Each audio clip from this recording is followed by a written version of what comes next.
کافر کی تصویر اگر کسی چیز پر ہو تو اس چیز کا استعمال کرنا کیسا ہے؟ شرعی حوالے سے تھوڑی رہنمائی فرما دیجئے۔ آپ سے یہ سوال کیا گیا، آئیے جواب جو ہے وہ آپ نے جو عنایت فرمایا وہ سماعت کرتے ہیں۔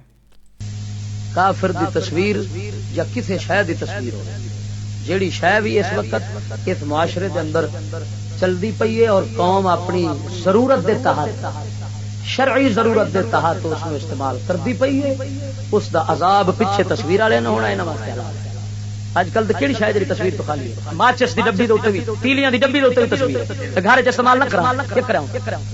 کفر کے نظام میں، کفر کے ماحول میں یہی لادینیت دھکا نال ہر گھر وچ بڑھ جاندی ہے۔ اگوں جس بندے نے نیت مخالف رکھی ہے، ارادہ کفر دے نظام دے خلاف ہوئے، اللہ تعالی اس دی کیتی دے اوتے اس نو سزا نہیں دے گا، کیونکہ ارادہ نکلن دا پھسن دا نہیں۔ میرے کول طاقت آوے مسٹر جناح دا پیسے دے اوتے فوٹو میں نہ رہن دے، جڑا نا جو لئی سی میں لتر بوٹھے تے پھردا۔